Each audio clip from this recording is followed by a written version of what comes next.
Қызылорда облысы Шиелі ауданында қазіргі таңда мынау жаңағы крек мекемесі бұрынғы мынау өтініш қабылдайтын жаңағы мекемеге айналыпты. Мынау светті төлей алмай қалған, сосын мынау остаток қарызы бар кісілердің жаңағы төлейтін күнін анықтап жазып, егерден төлей алмаса светімді қырқуға рұқсат етемін деген мынау өтініш алып қалды.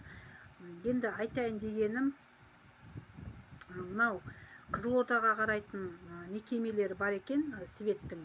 Енді мынау светті кредит сияқты қылып қойған, мынау пеня өсетін, сосын төлемесе қырқып кететін қылып.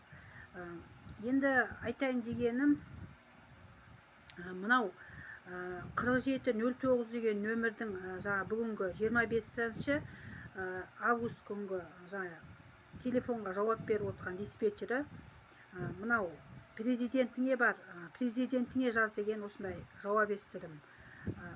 Мынау заңдылығы қандай, мынау қиындап жатыр, төлейміз 9000 теңге адамның жан емес деп айтқан кезде.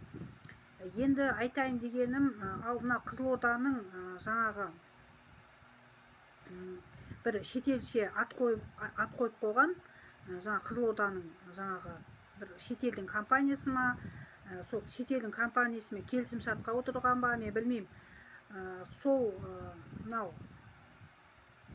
мекеменің жаңағы қызметшісі мына Қызылордада отырған, облыста отырған.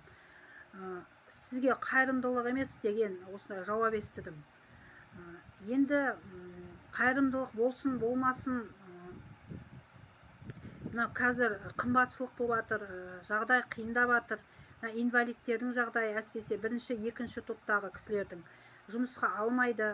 Енді ол кісілер жаңағы кешіктіріп төлейді, болмаса бөліп төлейді. Бұрын осындай жаңағы рұқсат етілген десем, бұл қайырымдылық емес, онлайн менен өтініш қабылданбайды WhatsApp-пен деген мен жауап естідім. Енді айтайын дегенім, бұл жаңағы светтің әлегі мынау аспаннан келтіріп отыр.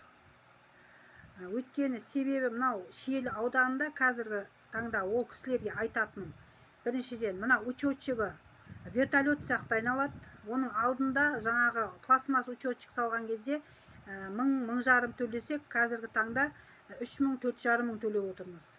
Бір жеке компаниямен келіскен, келісім шарт ашқан, сөйтіп барлығына темір учетчик орнатып, мынау тез айналады, вертолет сияқты. Сосын оны үлгере алмай төлеп, сосын артынан кредит сияқты қылып қойған, сосын светін қиып кетіп, осындай ол сотқа барады, сосын монтер таппайды, қаншама шығынға ұшыратуға әкеп отыр. Енді айтайын дегенім, ұлық болсаң кішік бол деп, мына диспетчеріне айтатын бүгінгі. Сосын жаңағы Қызылордада отқан, жауап беріп отқан кісілер, шетелше ат қойып қойған, шетелдің компаниясымен келіскен ба, мен білмедім. Сол компанияның қызметшілері, диспетчерлері, ұлық болсаң кішік бол деп дұрыстап жауап беріңіздер халыққа. Сіздер таспен жұмыс істеп жатқан жоқсыздар ғой, адаммен жұмыс істеп жатсыздар. Бұл не деген сұмдық, не деген масқара бұл? Аузына не келеді, соны айтады.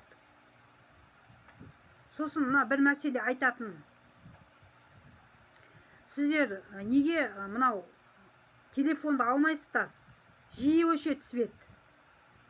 Осы мәселені қолға алуды сұраймын. Не деген сұм, не деген масқара мынау? Кім көмектеседі?